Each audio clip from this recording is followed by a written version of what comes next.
നമസ്കാരം, ഞാൻ ശ്രുതി നിതിൻ. ശ്രുതീസ് കുക്കറിയിലേക്ക് നിങ്ങൾക്ക് എല്ലാവർക്കും സ്വാഗതം. നല്ലൊരു സദ്യ കഴിക്കാൻ എല്ലാവർക്കും ഇഷ്ടമാണ് അല്ലേ? നല്ലൊരു സാമ്പാറും പിന്നെ അവിയലും കാളനും ഓലനും പിന്നെ നല്ലൊരു ഇസ്റ്റിക്കറിയും ഉപ്പേരികളും പപ്പടവും പായസമൊക്കെ ആയിട്ടുള്ള സദ്യ ആർക്കാ കഴിക്കാൻ ആഗ്രഹമില്ലാത്ത? അപ്പം ഇന്ന് നിങ്ങൾക്കായിട്ട് സദ്യയിലൊക്കെ വിളമ്പാൻ പറ്റുന്ന ഒരു കറിയാണ് ഉണ്ടാക്കുന്നത്. ഉരുളൻകിഴങ്ങും ക്രീം പീസും വെച്ചിട്ടുള്ള ഒരു ഇഷ്ടുക്കറിയാണ് ഞാനിന്ന് ഉണ്ടാക്കാൻ പോകുന്നത്. അപ്പം നമുക്ക് സമയം കളയാതെ ഈ കറി എളുപ്പത്തിൽ എങ്ങനെ ഉണ്ടാക്കാൻ നോക്കിയാലോ? അപ്പം ഈ കറി എളുപ്പത്തിൽ പെട്ടെന്ന് തന്നെ ഉണ്ടാക്കാനായിട്ട് ആദ്യം കുറച്ച് സാധനങ്ങളൊക്കെ നമ്മൾ റെഡിയാക്കി വെക്കണം. അത് ഏതൊക്കെയാണെന്ന് നമുക്ക് നോക്കാം. അതിനായിട്ട് ഞാനിവിടെ ഒരു വലിയ സവാള നീളത്തിൽ കനം കുറച്ച് അരിഞ്ഞു വെച്ചിട്ടുണ്ട്. ഇനി എടുത്തു വെച്ചിരിക്കുന്നത് ഇഞ്ചിയാണ്. ഏകദേശം 2 ഇഞ്ച് വലിപ്പത്തിലുള്ള ഇഞ്ചി ചതച്ച് വെച്ചിരിക്കുകയാണ്. പിന്നെ കുറച്ച് കറിവേപ്പില എടുത്തു വെച്ചിട്ടുണ്ട്. പിന്നെ 5 ചെറുള്ളി ചതച്ച് വെച്ചിട്ടുണ്ട്. 2 പച്ചമുളക് അരിഞ്ഞു വെച്ചിട്ടുണ്ട്. ഇനി നമുക്ക് വേണ്ടത് വെളുത്തുള്ളിയാണ്. ഞാനിവിടെ 7 ചെറിയ വെളുത്തുള്ളി ചതച്ച് വെച്ചിട്ടുണ്ട്. പിന്നെ വേണ്ടത് ഉരുളൻകിഴങ്ങാണ്. ഞാനിവിടെ 1/2 കിലോ ഉരുളൻകിഴങ്ങ് 1/4 ടീസ്പൂൺ മഞ്ഞൾപ്പൊടിയും ആവശ്യത്തിന് ഉപ്പിട്ടിട്ട് വേവിച്ച് വെച്ചിട്ടുണ്ട്.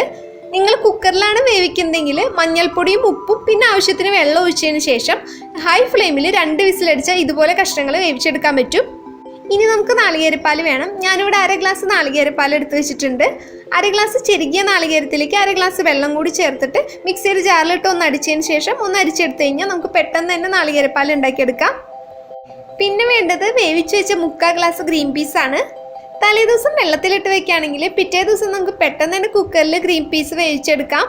ഞാനിവിടെ ഗ്രീൻ പീസ് മുങ്ങിക്കിടക്കണത്ര വെള്ളം ഒഴിച്ചിട്ട് ഹൈ ഫ്ലെയിമിൽ വെച്ചിട്ട് 2 വിസിലടിച്ചു. 2 വിസിലടിച്ചതിന് ശേഷം എയർ അപ്പം തന്നെ കളഞ്ഞിട്ട് എടുത്തിട്ടാണ് ഇങ്ങനെ ഒരു പരുവത്തിൽ ഇത് വേവിച്ചെടുത്തത്.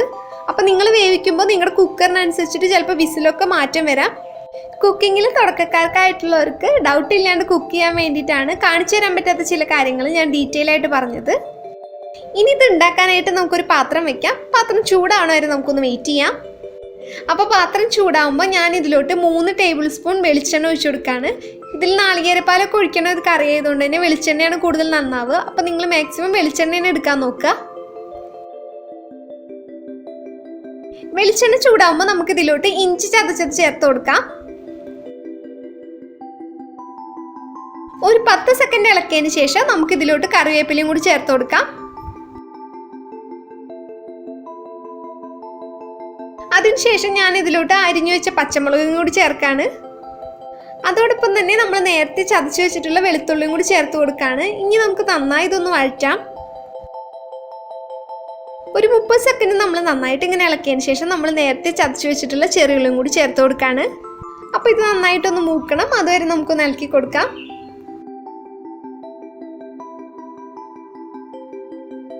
ഇപ്പം ഞാനൊരു 3 മിനിറ്റ് നന്നായിട്ട് വഴറ്റിയിട്ടുണ്ടായിരുന്നു. ഇതിപ്പോൾ ഏകദേശം ഈ ഒരു കളറായിട്ട് മൂത്ത് വന്നിട്ടുണ്ട്. ഇനി ഇതിലോട്ട് നമുക്ക് നീളത്തിൽ അരിഞ്ഞു വെച്ച് സവാള ചേർത്ത് കൊടുക്കാം. ഇനി സവാള നന്നായി വാടി വരുന്ന വരെ നമുക്കൊന്ന് ഇളക്കി കൊടുക്കാം. അപ്പോൾ നിങ്ങൾക്ക് വേണമെങ്കിൽ ഇതിൽ കുറച്ച് ഉപ്പിട്ട് കൊടുക്കാം, സവാള പെട്ടെന്ന് വാടാനായിട്ട്. ഉരുളൻകിഴങ്ങ് വേവിച്ചപ്പോൾ നമ്മൾ ഉപ്പിട്ടിട്ടാണ് വേവിച്ചിരിക്കുന്നത്. അപ്പോൾ ഇപ്പോൾ ഉപ്പിടുമ്പോൾ കുറച്ച് ഉപ്പിടാനായിട്ട് നോക്കുക. കാരണം ഉപ്പ് കൂടിപ്പോയി കഴിഞ്ഞാൽ നമുക്ക് കുറയ്ക്കാനായിട്ട് പറ്റില്ല. ആവശ്യമുണ്ടെങ്കിൽ നമുക്ക് ഉപ്പ് വേണമെങ്കിൽ പിന്നെയും ചേർക്കാം. അതുകൊണ്ട് ഉപ്പിടുമ്പോൾ ശ്രദ്ധിച്ചിട്ടിടുക.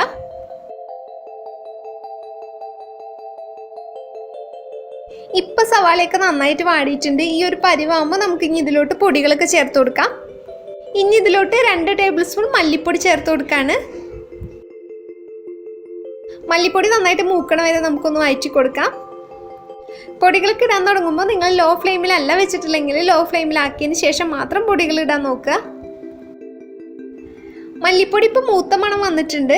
ഇനി നമുക്ക് ഇതിലോട്ട് 1 ടീസ്പൂൺ മുളക് പൊടി ചേർത്ത് കൊടുക്കാം. ഇപ്പം ഇത് ആവശ്യത്തിന് എരിവ് മാത്രമേ ഉണ്ടാവുള്ളൂ. അപ്പോൾ നിങ്ങൾക്ക് നല്ല എരിവ് വേണമെന്നുണ്ടെങ്കിൽ മുളക് പൊടിയും പച്ചമുളകിൻ്റെ അളവ് കൂട്ടിയെടുത്താൽ മതി. അപ്പോൾ എരിവൊക്കെ നിങ്ങളുടെ ഇഷ്ടത്തിനനുസരിച്ചിട്ട് തീരുമാനിക്കുക. ഇപ്പം മുളക് പൊടി റോസ്റ്റായി നല്ലൊരു മണം വന്നിട്ടുണ്ട്. ഈ സമയത്ത് ഞാൻ അതിലോട്ട് ഒരു 1/2 ഗ്ലാസ് വെള്ളം കൂടി ചേർത്ത് കൊടുക്കുകയാണ്.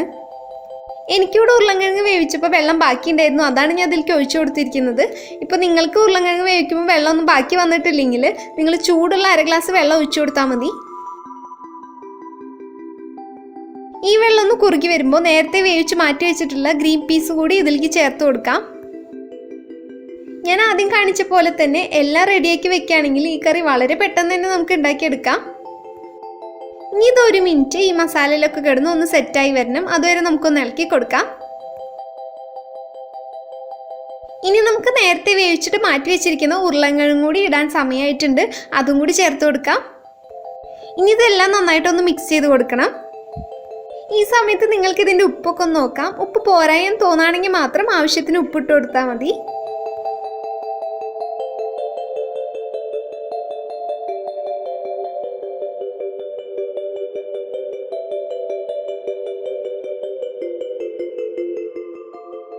ഇപ്പോൾ ഇത് നന്നായിട്ട് മിക്സ് ചെയ്ത് കഴിഞ്ഞിട്ടുണ്ട്. ഇനി ഞാൻ ഇതിലോട്ട് നാളികേരപ്പാൽ ഒഴിച്ചു കൊടുക്കാണ്. നാളികേരപ്പാൽ ആഡ് ചെയ്ത് കൊടുത്തതിന് ശേഷം നമുക്കിത് നന്നായിട്ടൊന്ന് മിക്സ് ചെയ്ത് കൊടുക്കാം. നാളികേരപ്പാൽ ആയതുകൊണ്ട് തന്നെ നമുക്കിത് നന്നായിട്ട് തിളപ്പിക്കേണ്ട ആവശ്യമൊന്നുമില്ല. അതുകൊണ്ട് തന്നെ നമുക്ക് അവസാനമായിട്ട് ഈ സമയത്ത് ഇതിലേക്ക് 1/2 ടീസ്പൂൺ ഗരം മസാലപ്പൊടിയും കൂടി ചേർത്ത് കൊടുക്കാം.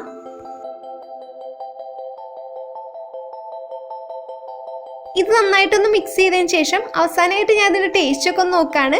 എന്തെങ്കിലും കുറവുണ്ടെങ്കിൽ ആഡ് ചെയ്ത് കൊടുക്കാനായിട്ട്. ഞാൻ നോക്കിയപ്പോൾ കറിയുടെ ടേസ്റ്റൊക്കെ നന്നായിട്ടാണ് വന്നിരിക്കുന്നത്. ഉപ്പും ഗരം മസാലയും എരിവൊക്കെ കറക്റ്റാണ്.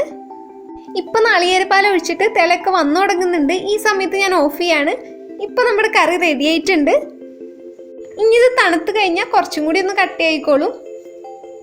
അപ്പോൾ നിങ്ങൾ ഈ സദ്യയൊക്കെ ഉണ്ടാക്കുകയാണെങ്കിൽ ഈ കറി ഒന്ന് ഉണ്ടാക്കി നോക്കൂ. ഉണ്ടാക്കി നോക്കിയിട്ട് നിങ്ങൾക്ക് ഇഷ്ടപ്പെടുകയാണെങ്കിൽ ലൈക്ക് ചെയ്യാനും ഷെയർ ചെയ്യാനും കമൻറ്റ് ചെയ്യാനും മറക്കല്ലേ. അപ്പോൾ നിങ്ങൾ എല്ലാവരും ആഘോഷങ്ങളൊക്കെ വരുമ്പോൾ നല്ല ഭക്ഷണം കഴിക്കുക. നല്ല ഭക്ഷണം കഴിച്ച് ഹെൽത്തി ആയിട്ടും സന്തോഷമായിട്ടും ഇരിക്കുക. വീണ്ടും നല്ല റെസിപ്പി ആയിട്ട് ഞാൻ വരാം. അതൊരു ബായ്.